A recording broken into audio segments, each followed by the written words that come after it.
after understanding the business and the people and the services or the products, and finally And you just restrict, oh, these things are working, things are working. And I think that's where many organizations go to. organizations go fail, leaders fail, have to play, look at your pitch, the cricket match. Yeah. You apply the rules if it's a very vast. Now I have some small bits and pieces for you that you would like that you should be answering for our audience. Faster.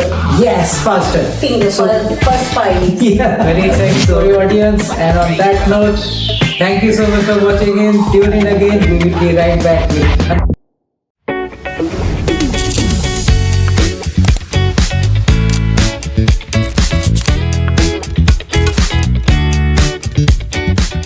Alright, welcome back viewers to another exciting episode of our podcast series, the Young Tuck Dialogues by Crobstacle. And today we have another exciting guest with us, Archana. How are you feeling today? I'm feeling very great, top of the world. That's a very good line. So, Archana comes up with more than 3 decades of experience, and today we have her with us to talk about a lot of topics. Archana, with your such vast experience, of course I cannot do justice by talking about it. Why not you introduce yourself to our audience so that they know you? It's a real privilege to be here on this podcast. I'm really honored that my vast experience of 30 years is going to be discussed and shared with the audience, and I'm really feeling very responsible for what I speak, because I really want that what I speak should give some insights to the people who are trying to learn, people who are already learned. They should also give me some comments to understand what best they can deliver through what I am sharing as per my experience. So, Anmol has already introduced my name. It's Archana Srivastava. I'm the founder and managing director of Archana Group. And Archana Group is 30 years of culmination of my experiences and my work profile, which I believe that as a strategist and a marketing consultant would help me grow better as a company and as an individual. So my last 30 years has been actually very simple. All I did is I built, I grew, and I transformed the brands. So wherever a company, whichever multinational company I was working or employed with, I was a contributor to generate business and take them to a height where they were recognized with multiple awards, whether in India or in Dubai. My companies got much more than what they expected out of me, and I really feel proud of it. So my experience actually spans over multiple versatile industries, right from pharmaceuticals, from where I started my career as a medical representative and then grew to product manager, and from pharmaceuticals to the FMCG, from toy industry to theme entertainment park, from F&B to food security of UAE nation, and last but not the least, the booming real estate market in Dubai. Where there is a lot of money. Yeah, where there is a lot of money, and I have been instrumental in launching 2 developers and more than 5 real estate companies in last 2 years, and I feel proud that I could contribute to their growth and their success. So I specialize in not ever tiring work, which is marketing. I love it. I'm a marketing graduate from Chetna Institute of Management Studies, Mumbai University, and I'm a third ranker from my college, from my batch. And I feel really proud that today, whatever I learned, I mastered. I have evolved as a business consultant, and which is fetching me now. So I believe that marketing strategies or the strategies are the core fundamental thing for any business. The strategy goes wrong, the business goes wrong. So you really need to have a proper prep up. And also I believe in fixing up the operation defaults. So here I evolved as an operation management specialist, as I handled versatile industries and their operations and cost cutting, because operations is the cost center. Yeah. Where I delivered revenue growth by increasing sales with my marketing pitches, and I reduced the cost on the operational fronts, in the logistics, in the team management, and many more factors. So I believe that the performances were delivered by taking the organizational resources, the strengths, the people capital, and product services which gelled well with my experience and skill set. That's very nice. Today I'm here to explore more with Anmol on how I can contribute to my audience. Such a rich introduction for our audience who is watching this episode. This is gonna be for you. So Archana, 3 decades, 3 continents, 3 countries. What are the top 3 lessons? 3 decades, 3 continents. Journey has been really good. Yeah, it is. Now I'm realizing it. From India to Dubai, from Dubai to US, UK, Turkey, Middle East, the entire thing. It's been a real great journey. And yes, there are 3 lessons. Actually, there are multiple lessons, but if I narrow down to the important 3 lessons, top 3 from the business perspective, I believe that focus on core 10%.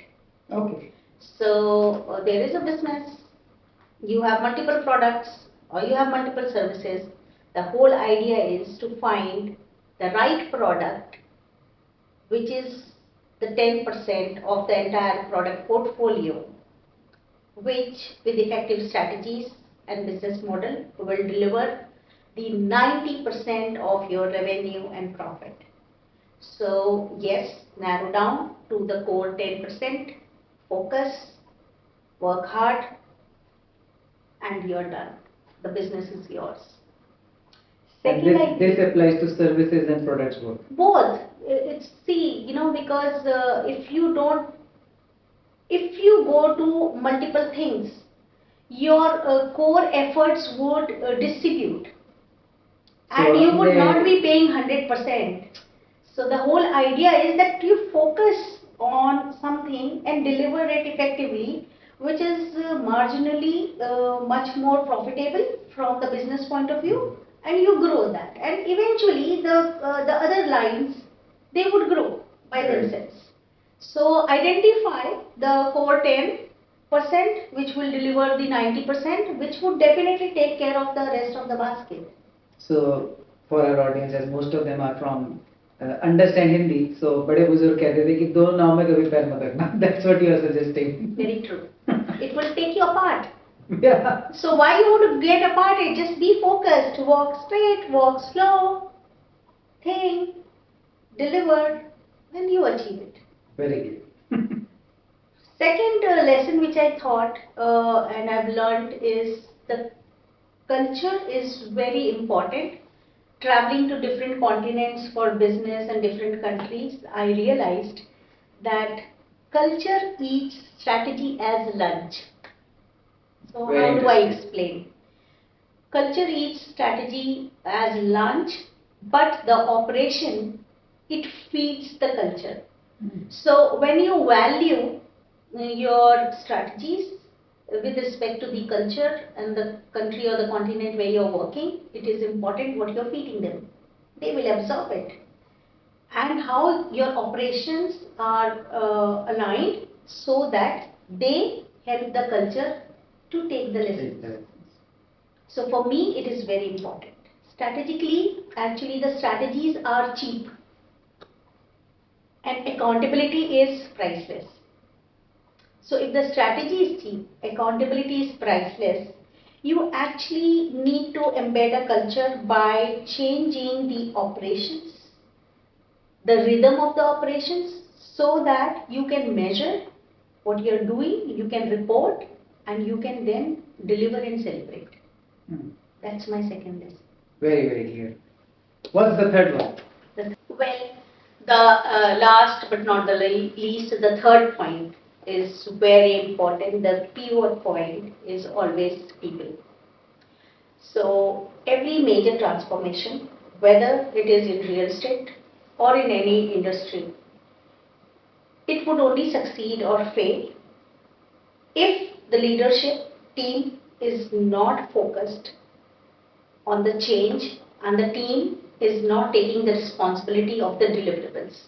So it is people with whom you are interacting, whether on this side of the table or on the other side of the table, whether it is your staff, your employees, or whether it is your target audience who's going to consume, whether it is your client for whom you are delivering, or whether it is your the set of networking audience. For everywhere, it is the people which is the important element. So the three lessons in the last 3 decades have been core 10%, culture and operation management, and people. People. Very important. So Archana, you have worked across so many sectors, starting from retail, FMCG, media, whatnot. What's that one transformational lesson that you are going to tell to us? Well, the one transformational message. Yes. Or the truth which doesn't change. Yes, exactly. Well, the one truth of business transformation that never changes over decades is that people are the most critical yet most challenging factor for success. So any transformation is happening, it is happening through people. Okay. It's an experience which you are going to give to the people, whether it is product or services. So one truth doesn't change is that you're dealing with people. You have to be taking care of their emotional, psychological, geographical, all the needs. So there is one thing that I hear every day in the market from our clients: AI is come. I don't need people. When you say about AI, so what is AI is going to do? You need somebody who has to put a prompt. So a person who is putting a prompt at the end is a person. So when we are talking about people, a human element, the AI would not function without a human element. You need to have. At the end, the AI would do the job for the human. So definitely you cannot erase it. It is something which is a value addition, I understand, and it is going to be helpful and time efficient. So it is for the people, by the people. Exactly, for the people, by the people. Very true. What I meant was actually when the successful transformations, they are 80% done when there is a change management. So how it is focused on people and it is focused on the culture where they are. And the 20% of the transformation comes from the technology or technical strategy or a marketing strategy which is going to deliver the change and the transformation what you are looking for your business. Okay, that's very The good. whole idea is that you need to win the hearts of the people, whether they are your employees, internal audience or external audience, if they are your consumers. That's very true. I abide by this statement. So next thing I would like to touch base with you. So whenever you join a company, so what are the first 90 days of transformation that you do? How did it look like? Well, in my entire 30 years. So we were at 90 days. How does it work? So yes, the first 90 days at any job work or any business consultancy for that matter, uh, it is very critical. It is a universal fact and it's a recognized framework that for any new employee or any new leader who joins the who's specially into transformation, it is challenging and hence you need to have your proper strategy to have your 90 days delivered effectively so you are retained. So what I have been doing is my strategies focused on three factors: listen and learn. So when you are at new place with a new company, you need to listen to what people are talking, what people are saying. You need to observe, you need to learn. So the first 30 days you participate with not much enthusiasm so that people get back, but you listen, you learn. Then the next 60 days could be your alignment after understanding the business and the people and the services or the products, and finally the execution. So how I follow these three elements in my entire career is that I divided into 4 steps, the 90 days journey. So first I do the data audit. So what is a data audit? It is like you understand the true unvarnished financial status of the company, because I am at a management level, so definitely my stakes are there. How do you do that? A very simple process is SWOT analysis. So you do the SWOT of the business and you will understand, and when you are at a decision making position, definitely then the financial sheet is with you. There are obviously the public audit reports, so you review the audit reports. And you do these things, of course, before joining also, as a pre-test before where you're going, so you know how deep is the water. You understand whether it is a stable company or not. And then you look at it from the Google perspective, the websites, the comments in the Google reviews, they are also very important. What kind of reviews are there? So that makes you more comfortable to understand the business and the company profile. Second, what I feel is the cultural audit. I have traveled continents as for my business, and cultural audit is a very critical element in your success. So when I look at it, I see that how can you do it? It's like you do a shadow structure. Now, what is a shadow structure? Who has the real influence in the organization, and who is just a title? So it is vague, but then it is really very helpful when you do this. Somebody who is very quiet, is not very participative, is a decision making authority in the organization, and you do not know that. So of course the titles not normally are the decision makers, and who's got the real authority, you need to learn and understand that, and it's very important. So how do you do this test? You need to do mapping, you do behavioral understanding, so you know how people work, or how staff is working, how the office boy is working, because they are very critical elements in any organization. They have the inside outside information.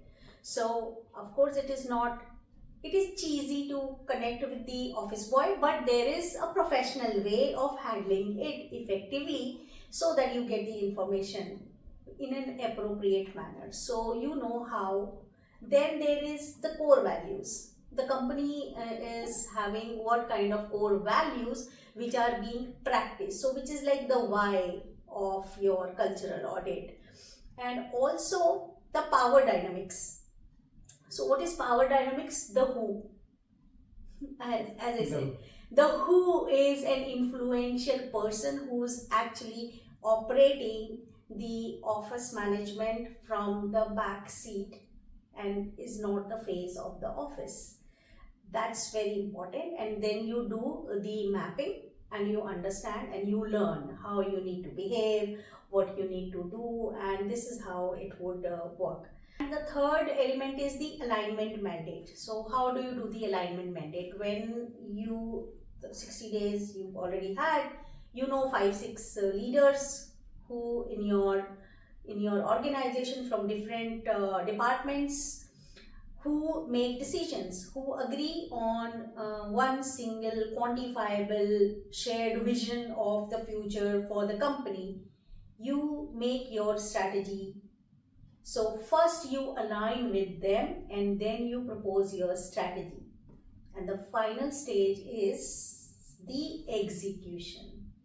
So then that's where you transform. So according to me, for 90 days journey would work effectively if we follow these parameters. That's very interesting. 90 days and there is a lot you have to do. Yes. So it's, yeah. They also say it is a surviving period. Probation. Probation is a nice word, but at the end, you are judging the company and the company is judging you. So it's both ways. Either you will decide whether to continue with them or not, or they will decide whether they really need to have you or they need to kick you out. So that's a very clear answer. So now I understand why there is a 90-day period very clearly, and I have lived that this year. So if you guys know, we did a merger of the entities this year and then that got demerged. Why it got demerged? Because we didn't do the 90-day period very well and we just rushed into it. Oh, these things are working. And I think that's where many organizations go fail. Organizations go fail, leaders fail, your overall project fails. But then there is no secret sauce of this. Exactly. No, the secret sauce is the patience.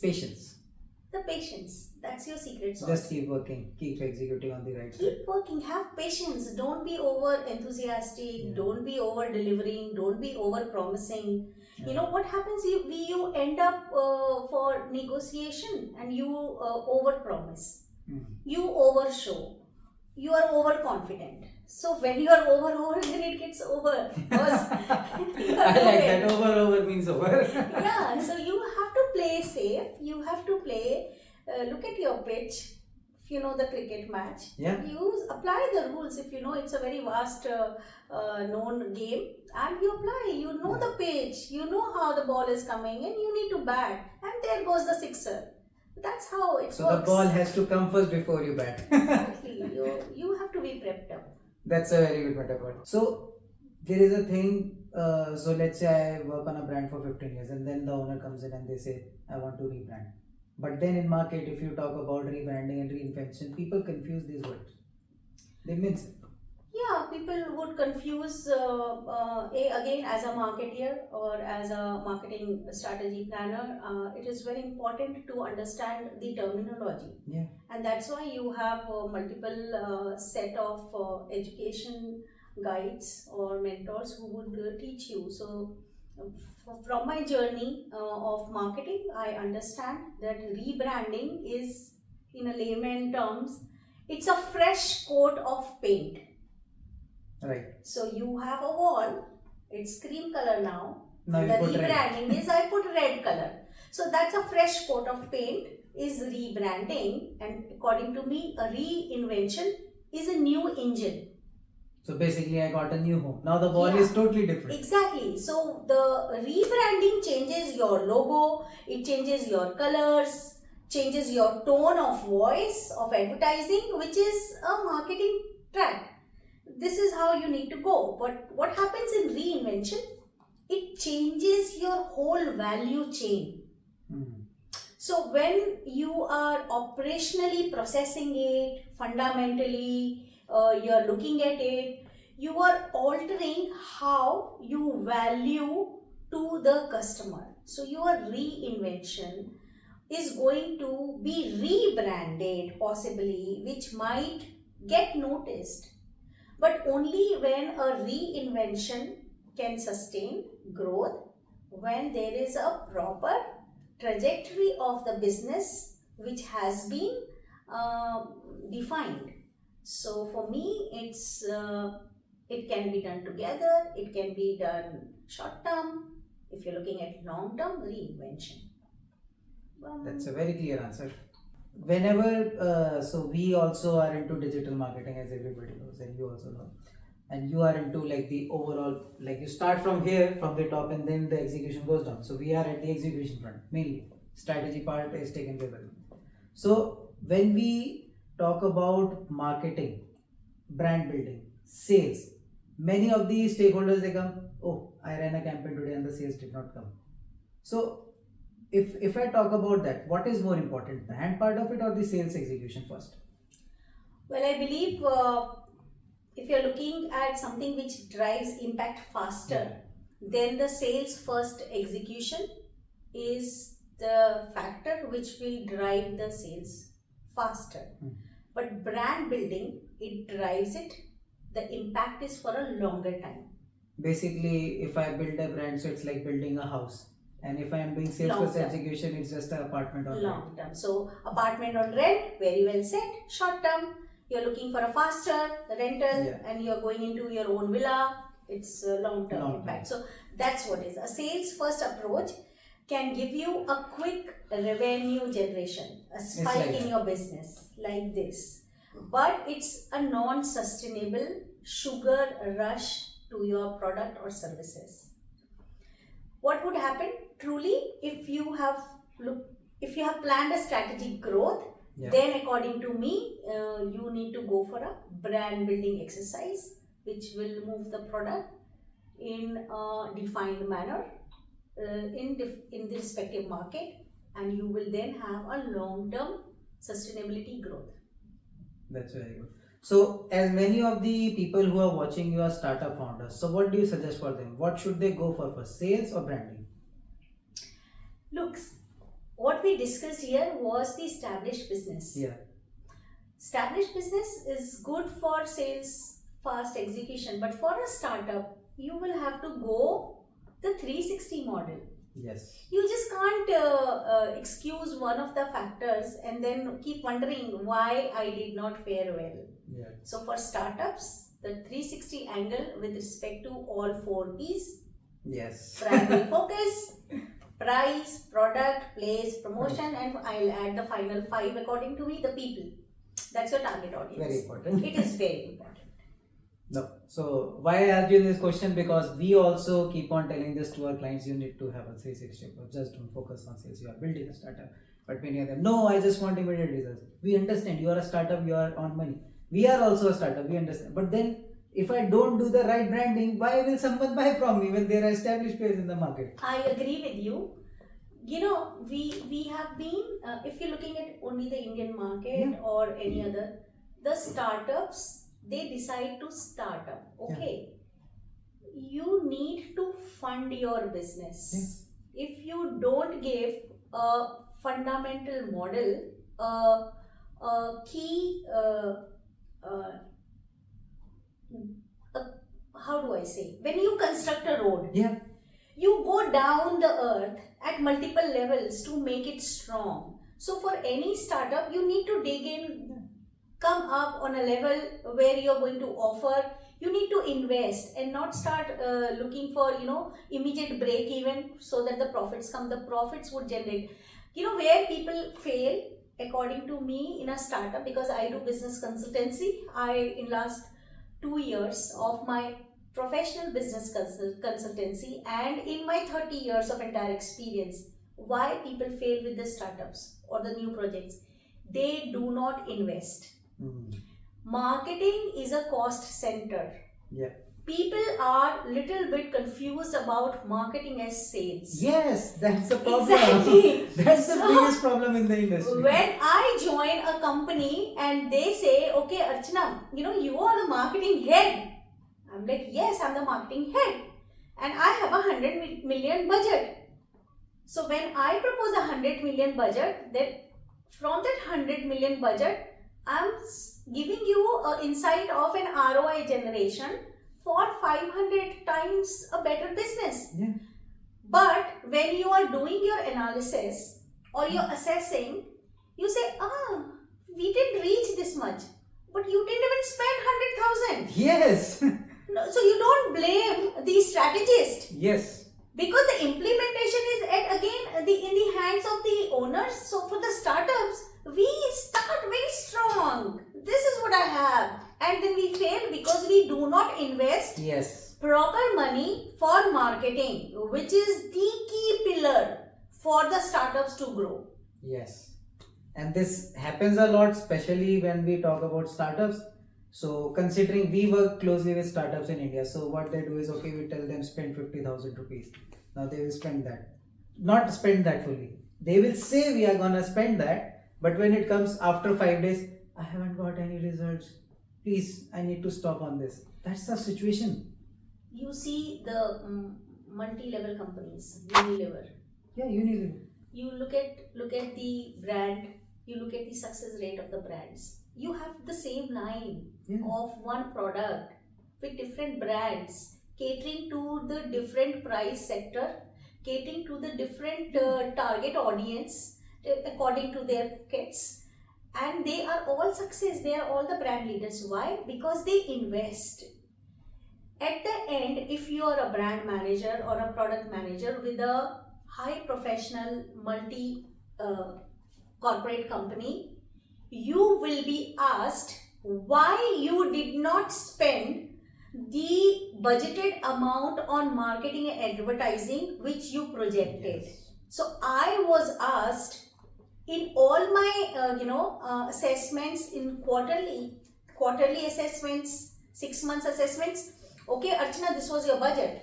Yeah. Where have you reached?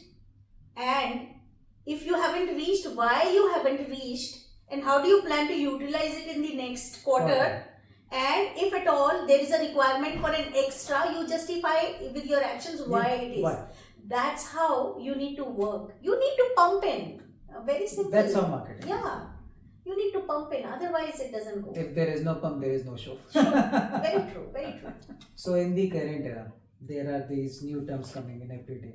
AI marketing, growth hacks, whatnot. So talking about growth hacks, what is one boring thing that a business should be doing to, fix the business, grow it? We all know that business grows on boring stuff, but people are like, oh yeah, I need a growth hack, I need to growth hack. And there is, especially with the startup ecosystem, if I talk about, they want all the shoshabazi, right? Yeah. But I was expecting that you'd say, what is the best growth hack? You are asking me one of the boring growth hacks. Yeah. Operationally, very challenging with my experience. The boring fix is standardizing the first 30 days of a customer on board. That's very Product industry or a service industry. Services industry is short term because it's not 30 days. But when we're talking about a product, I have been more into the product industry. So with my experience, most companies, they have sales. They do it great. They do marketing, but the terrible onboarding. So the operational fix is onboarding. You need to fix the past sale experience or the post sale experience, to be rightly said, operationally, so that your client or your customer is taken care of. And Once a happy customer, always a happy customer. And that starts on day one. Starts the day one, right when the pitch is done. The contract Right is signed. from when the contract is signed or when you're pitching, it starts right from there. So for me, that's one of the boring things because not many people. Nobody focuses on it. Very interestingly look upon a strategy to retain your clients or customers. Yes. Because if you fixed the first onboarding, first experience is a wow experience. It's a word of mouth. He would increase your business or she would increase your business with that brand. Right. And also he'll be a comer again for the new launches. You don't have to call. They're there already built up. So first impression is the last impression. Very true. First impression is the last impression. So tell me about what do or where do founders misalign with marketing and operations? Where do founders or the companies miss with marketing and operations? They often misunderstand that operation is a marketing tool. Operation is a marketing tool. Operation is a marketing tool. It is a segment in itself or as a department, but at the end, operation would only work if the product is working good. So it's supplementing. It's a marketing tool. So if you're taken care of the operations, your marketing campaign would deliver better results. Most of the founders see that ops is a cost center. Yeah. And what matters is the speed, the quality and the consistency of your delivery of that product, what you have promised. So misalignment happens, and that's where you go wrong. Mhm. Very true. Is this the same for the services sector? Because you are always dealing with humans. Look, anywhere misalignment. Yeah. When we say we have a backbone, Yeah. we have C 1, 2, 3, 4, 5, 6, 7, Yeah. so many the vertical columns. So in your vertical column, any of the alignment goes here and there. What happens? You're done. So your marketing is your vertebral column. It is, if you don't align, then there is a pain And you're done. and you are done. So for me, you need to be aligned. Yeah. Very clear. So you call the UAE or Dubai your home, and you started during the times when it was starting to grow up, and today here we have it today with Dubai. So how the market here in UAE or Dubai is different fundamentally from markets from India or the West? Well, Dubai is become a hub. Yeah. Dubai has worked very hard to reach where the entire globe is looking at Dubai. So here, brand building is very different. Yeah. Why? Because this is community first ecosystem. And in other parts of the world, it's consumer. It's individual. Individual. Yeah. Exactly. We actually focus, correct. consumer focus, individual. So when we are dealing here, we are dealing with the community. So what I mean by community, it is community of stakeholders. It could be government entities. Yeah. Because of the practices, it could be the partners, it could be the families, it could be different expat groups. Yeah. You have so many multiple nationalities staying here in Dubai or in UAE that you really need to be community focused. So for me, I believe that the relationships and the reputations are the primary currency for UAE brand building. Very, very clear answer. And I think, yeah, that's the major difference. True. Community versus individuals. Yeah, because of the multinational versatility, so definitely. 140 plus nationalities. You gotta focus it, right? Yes, yes. So you mentioned initially in the conversations that you have worked with real estate as well, and you have supported 100 plus million AED Yes. in business in real Yes. estate sector.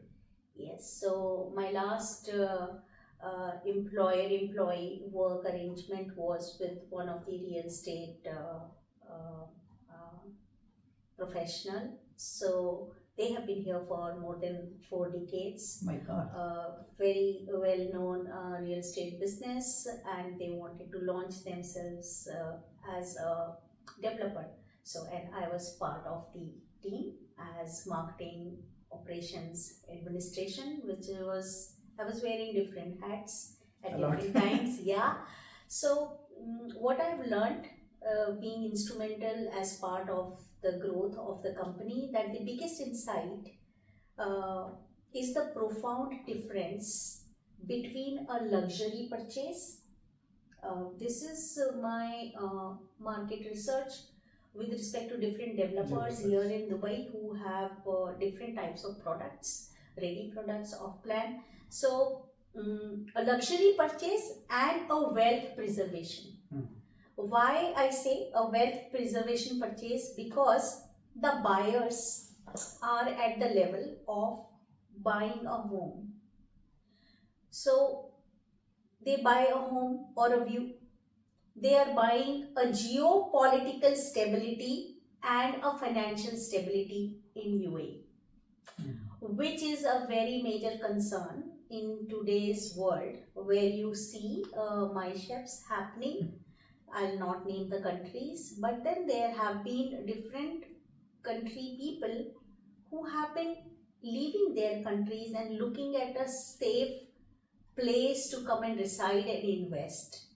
And Dubai rulers have made it Yes. such a value addition to the real estate portfolio that the country has grown tremendously, offering luxury, offering stability, and a fearless life. That's true. 3 a.m. here, a woman can walk so freely without any fear and can reach home. The government here has been so supportive to all the expats to give a life. So for me, That no other country offers. no other country here. And that's why we call it a home. Yeah. So from where we are, we have been here for so many years. So for us, this is home. Where is home? What is a home? Home is a cocoon You where want you to are be safe safe, like in your mother's womb. Right. So what we feel here is that we are in your mother's womb, totally protected by the Yeah. government at all the time. So That's for right. in the real estate business, the marketing must evolve past emotional lifestyle to focus on what we say is quantifiable asset value. When I say this, it will demonstrate the regulatory assurance, the yield stability, and an alignment with the economic blueprint. So my journey in real estate is what I have concluded now for the audience. I'm very And, proud. and I think that's the insight nobody talks about. Yeah, I'm a proud resident of UAE, and I love Dubai. So let's say if a new brand like us enters into the UAE market with very less resources or very limited resources. So what are the suggestions that you will be giving to them that when they enter the market that they are able to grow, they are able to work on it? And Sure. I will say in a nutshell, it's like they're helping them build their go-to market strategy plan. Yeah, one of my forte as a business consultant, I have been doing the go-to-enter market strategies for multiple brands from India, from Russia, Yeah. from African region. So yes, one of the core areas I would say that hyper localization and not the translation. So could you follow, or you want me to explain it? So what I You mean explain. is hyper localization when it comes to UAE. As we already discussed in the past questions, Dubai and UAE is a multinational expat-oriented country. Yes. So hyper localization means that your content and your team should understand the specific dialects and the cultural needs of the primary target expat audience. So also the residents Yeah. who are Arabs. So we are talking about Arabs, we are talking about Asians, we are talking about East Asians, we are talking about Western. So overall, when you look globally, you have so many dialects here. So the core of, as I said, it is community focused also. The go-to-market strategy would define the product you're going to select, the services you're going to select, for which community it is appealing, or it is for masses, or it is for niche. Yeah. So definitely you need to draw a line. Also, according to me, the ministry first strategy. The UAE is a hub. It is open for many investors to come here and do their startups. Yeah. There are so many offers the government and the zones, free zones, mainland free zones have offered for people to come here and launch themselves, work as a freelancer. So for me, don't just focus on the customer, understand the relevant of the government entities. Hmm. Regulatory clarity is a must for a partnership which can deliver better for a biggest competitive market like Dubai. Dubai. So for me, I believe that you must focus on such requirements. Also, now if you see, it's a physical and a digital. Yes. So I believe it's a phygital. Digital. So it's a phygital distribution model. That's a very new word. So when the market is small and dense, Yeah. you must seamlessly integrate Yeah. and immerse as a physical experience as well as a digital service. You are So it has to into- be both. It has to be both, a mix, which is the practice now. So according to me, you need to review the demographics Omnichannel. and accord exactly, and then review the go-to-market entries. Very clear. So we all know that startup needs accelerators. They have to go get themselves incubated somewhere, until unless they don't have a mentor. When it comes to the senior level leadership, who do they need and why? Great. So I believe the senior leaders, they also need an ecosystem. Who will be their peers? See other seniors? See, when you are at C-suite, it's a very loneliness job. Yeah, I have heard that. Yeah. But yeah, I'm talking to someone right In now. the world. Who have been there? So when we are, because you are a C-suite, so it's a loneliness job. How? The startups need to accelerate Yeah. for mentorship and capital requirements. But the senior leaders also need a peer ecosystem for vulnerability and validation. 30 years of experience, we are confident because of our ecosystem. Why? Because all of us have grown together. Right. So when you are in the top leadership management roles, you are aligned with such people in your ecosystem. So what happens when a CEO is facing a massive strategic dilemma, Yeah. and you need a confidential, I'll say a confidential declarement of failure. Success, everybody speaks. Yeah. So you would only then go to someone who has actually been at the same level of experience and understanding what you have been. So they understand your failure better. So for a C-suite leaders, you need an ecosystem of their own style to discuss their failures and understand in an experienced manner where and how they can rectify it. Okay. Over there, you are not judged. Yeah. You are already profiled, experienced, tailored. So your failure is a learning for your counterpartners also. When you share that, okay, I failed, so it's not judged as a failure. It is judged as a learning.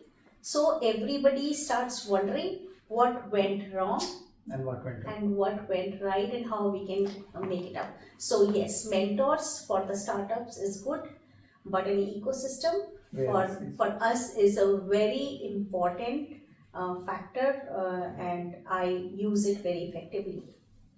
Very nice. That gives us the idea what happens at the bigger All level. I want to share with the audience is that you should not feel bad about your failures. It They are is a actually way of learnings. learning. Yeah. When you fail, you learn more. And without failures, I don't think there is Exactly. any learning. So how the success would come? The success comes only when you have failed. Otherwise, how would you define your success? And especially in marketing, it takes a lot of experimentation. So my hypothesis will say we have to do this and it will be done. Yeah. But I cannot commit 10% depending on the audience. Also, when you are at a leadership position and you fail, it is that failure is on a larger scale. Yeah. So you need definitely the same intelligence to take care of that failure immediately. So when you go to somebody who has not been into that position, they would not be even able to advise you. Right. So when you are with your peer section, then definitely they are the people who would contribute for your success in your failure also. Right. That's true. Yes. So I will conclude that it will move you from isolation stage to an integration stage with this ecosystem. Collaboration. So when you are lonely, you are isolated. When you are with your ecosystem, you are integrated. You are thriving. Yes. So let's talk about these days. LinkedIn is extremely popular and deals are happening there. But what differentiates a network platform deal from a LinkedIn platform deal? Yes. A LinkedIn connection is a transaction deal. It's a lead which will give you a transaction. And a network platform is a trusted endorsement. So any deal which is happening through your network, it is well trusted. LinkedIn, you are selling your capabilities. But when you are in a peer network, you have already established your integrity and reputation over the time. So the difference here is the trust is front loaded, which definitely shortens the sales cycle and lowers the friction. And it allows much higher sales collaboration like M&A and a high risk market entry kind of a product. Wow. That's from my core experience, because I am connected with multiple networks here, and I work on a collaborative model. Yeah. Because my company is not that old. We are just 2 years old as a business consultant. So I work on a collaborative model, and the networking, peer network helps me a lot. And when I came here, I also learned that here hard sales does not work. In India, it still does, but here it's all about collaboration. Who you know? All about collaboration. It's an easy approach. Yeah. The risk is low. Yeah. Whereas when you go to sell, so here I've seen it does not work. Collaborative, you have multiple minds working. Yes. So you're not the only one. So when you collaborate, it's not about only one thing. You're doubling up. You're scaling up. Right. And anything which you scale up, where you pump in, it is going to give a better result. That's true. So talking about collaboration, how should leaders collaborate in new markets to grow? Well, leaders should collaborate by co-investing in shared infrastructure and in risk mitigations, because they are leaders. So they have a backup of their experience, they have a backup of the corporate structures, they have backup of their intelligence. So yes, shared infrastructure and risk mitigation is where the leaders need to collaborate. So for example, companies they separately spend millions on market entry research. When you collaborate for a new country, then it is non-competition. Yeah. Because you have collaborated. Also, the alliance will help you to reduce the cost of your legal counseling, your logistics, the regulatory navigations, they are taken care of. So I think this is smart risk sharing that leverages the peers, which will give a trust for a strategic move as a collaboration. Makes a lot of sense. Cost saving, yeah. Exactly. Yeah. So you have been a leader for the last 3 decades as a woman. What's the real barrier for a woman to get into the C-suite space? And what's just a media narrative? It is globally. Yeah. The real barrier is the accountability gap. Okay. I'm not being gender specific now. Many companies have changed these strategies Yes. and the corporate structure, but I feel that mostly if it is related to the revenue and operations, women are often placed in highly visible roles like HR Actually. or communication, marketing, Sales. what I have done, sales. More still goes to the boys, the men. Yeah. So we're not talking about the men and the women, but yes, accountability gap comes here because mostly the clear path for the CFOs or the sales head who have a direct P&L accountability. Right.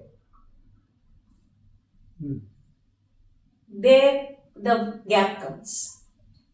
But the truth is that it's not intentional. That's how the corporates or the market has been practicing. Right. The scenes have changed now. So the gap has reduced. Now you will see so many CEOs, CEO, CTOs, they are women. Yeah. And they have put so great results on the platform of success. It's a whole battalion now. So for me, I believe there used to be accountability gap in my previous timings I have faced. Yeah. And now Yeah. I see it is going to a zero level. There is equality now. There is a lot of change. There is a lot of change. So I'll say it is getting into an equality. So there is no differentiation, discrimination of gender. Earlier it used to be. Over 3 decades, what's the toughest leadership challenge that you have faced to date? Let's talk about that and how it changed you as a leader and the way you lead forever. Real life examples are they're tragic. Oh. Yeah. The toughest challenge was having to lead a rapid, necessary reduction in the force or in the departmental staff. It was killing. I knew that would make the company safe, but would jeopardize the lives of the employees who are going to be terminated or sacked.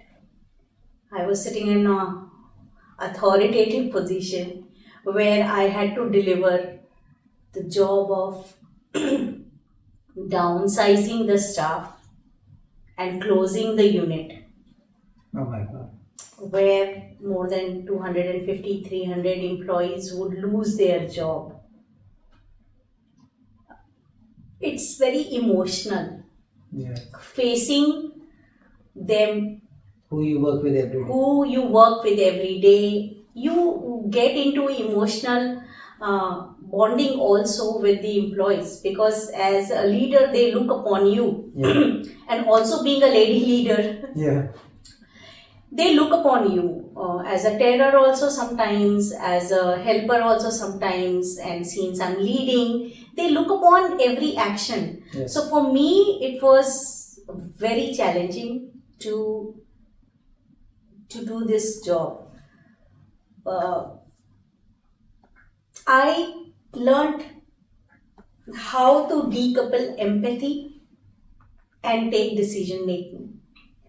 So empathize, but don't let that empathy come in your way to take decision, and don't feel guilty about what you have done, because at the end you are in a professional world. You are not sitting here to always be a good hero or a heroine. You are here to deliver the business growth and the alignments the company is looking forward for which they have hired you. So yes, it was difficult, but I learned to empathize also, but decouple myself and take decisions in such scenarios. It is hard, It is. but it made me more tougher. It made me realize multiple more factors. It also helped me people management, which I believe became one of my core strength. Very tough. 300, 250 people. Not an easy. But yeah, Not an easy okay. job. So, what is that advice that women leaders should ignore? Immediately. start Immediately. What is the advice that the women leaders should ignore immediately? Well, the single place or the single piece of advice the women leader must immediately ignore is the expectation to be the organizational caretaker, the queen of the business or the mother of the organization. Hmm. Women leaders should immediately refrain themselves because this really becomes a very dicey thing, that from comfort and consensus level over conflict and change level. So the women leaders should immediately stop expecting and behaving the queen. I wear the hats for all. I can deliver everything. Yes, you can. But piece of advice. Yeah. We need to go slow. We need to understand and not be always the queen or the mother or the caretaker. There are multiple more things beyond that, and we must look at the larger picture. Well, I don't say anything on it. So the bigger chunk of the questions I have covered. Now I have some small bits and pieces for you that you would like that you should be answering for our audience. Faster. Yes, faster. First 5 weeks. Yeah. Okay. So a brand has extremely high awareness, but they are struggling. So what should be the focusing on right now? Fix the marketing or fix the product? What should be the first thing? Fix the product. So- It's already there. So it's not always the mistake of marketing. No, it's not always the mistake of marketing. So marketing is done for what? The product. You need to fix the product. The trust is built by consistent delivery of a promise which you are giving to the consumer to use the product. The product is the ultimate delivery which reaches the consumer, the people. Right. So you need to fix the product. Marketing is a tool. It can highlight the newness. It can highlight the improvement of the product. It will work. But if you don't fix the product, the marketing also will not work. That's a way learning that. Yeah, because many people need to understand. Because every time they'll say the marketing people didn't do their job properly. The exactly. campaign was not great. Yes. The product, but my dear, as a product manager, I know we need to check our product. The product has to be 100%. Yes. It's So not it's questionable. product, price, place, promotion. Exactly. Until that is not right. So I have seen this mistake that every startup order. Oh, my sales are not coming, it's the mistake of marketing. My sales are not coming, it's the mistake of the company. My sales are not coming, my team is at mistake. But where is the product? When the product is right, And when we talk even about... if the marketing is Yeah. wrong, Yeah, maybe. I have seen products still flourishing. Yes. If the So, product is great, yeah, nothing can if stop it. the campaign changes, Yeah. the product will still go. It is the experience of the product with the consumer, with the end user. For them, if the product clicks, they don't even care about the marketing. Right. And if we talk about, so in marketing, how we come. So it's first that the product comes, then the price, then the place, and then the promotion. That's the order. And people go from promotion to up. Yeah. That's where they make a mistake. That's why they make a mistake. Disappointment Comes. comes when you have a product which is not faring.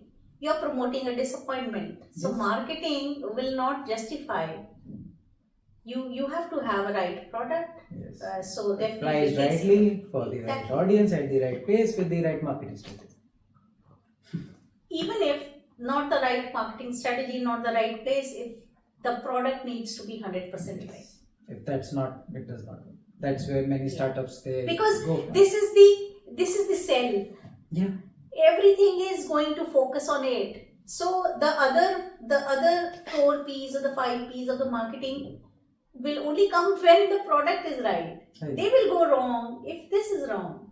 So we need to have the right correct product. So we need to fix the product, not the marketing. Not the market. Revenue is going good, but the team culture is what? Pause or push? Pause.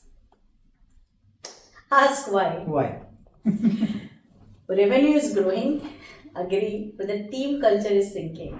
You need to pause. Culture is sinking because the organization is not structurally supporting the growth. So, pushing will just lead to a mass burnout. Mm. You don't have to do the high turnover and a failure to the service. The new revenue will also fall. You need to pause. Build the culture and then go further. Revenue will automatically fall if you are structured. The Yes. organization has focused. Sustainable growth is impossible on a cracked foundation. Yeah. And I think culture is the biggest part of the foundation. Exactly. I've also conveyed in my previous discussions Yes. that it's the foundation. Culture plays very important role. You need to pause. Revenues will come automatically. So, as we know, the world is going so fast. A new trend comes in. So, what do? Defend the existing product or innovate fast? Innovate fast. Innovate fast. Why you want to put your energies for defending? Hmm. I feel it's waste. So when you innovate fast but do it with a dedicated team, like quarantined team, closed. Do an innovation, defend what works is a strategy for evolution. You need to work with a team who's totally dedicated, and you give a trendy thing with fast innovation. No defending. No, it doesn't work. Actually, you are investing in your future model while defending your current model. If we go by that. If you go by that.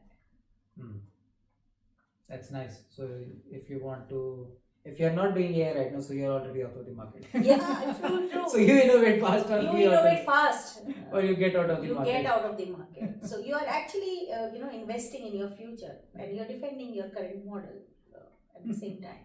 So, we have gone through the rapid fire. Now, let us talk a bit about if you had to rebuild your career today. How did I do the rapid fire? That was very good. Good. Actually, yes. We got very good answers. Good answers. Yes. But now this one is gonna be something because you have already 3 decades of experience, and I'm Okay. asking you to rebuild your Sure. career. Yeah. From scratch. So which industry will choose? Why will you choose? And what role? So if I have to rebuild my career right from the scratch in 2025,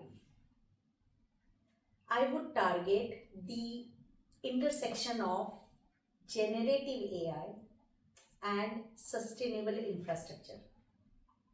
Today we are talking about AI. Everywhere. Today we are talking about sustainability. So for me, my 3 decades experience in marketing, in business development, in operations would help me to do generative AI and sustainable infrastructure, where I will work as a chief integration officer or a head of AI strategy and adoption, where I can help my skills and my learnings very efficiently, which would deliver sustainability and which would also deliver the generative AI orientation which is happening. Clear picture. Also, why am I saying that? Because today, if I do not learn generative AI, I am out. Yes. As a business consultant, it is a need for me now to be fast, to be more effective. And AI has given us an opportunity to have multiple answers for a single question to suit your requirement within time. So why not? I have gone out of my way in this age also to learn a master class of generative AI, and I'm proud of it. And I also suggested to my peers and my other friends that go ahead, because if this is the future and I don't learn it, I'm out of the market. That's very true. Yeah. So for me, yes, I'm excited about such role. That's nice. So the last one now. Complete this sentence. The brands of the future will win because they dash dash dash. The brands of the future will win because they treat their mission as their most valuable asset and their community as their most rigorous accountability partner. As we discussed already, the collaboration model, the AI, the sustainability, according to me, the brands for the future would win because of assets and rigorous accountability partner on board. That's my view of it. Awesome. Yeah.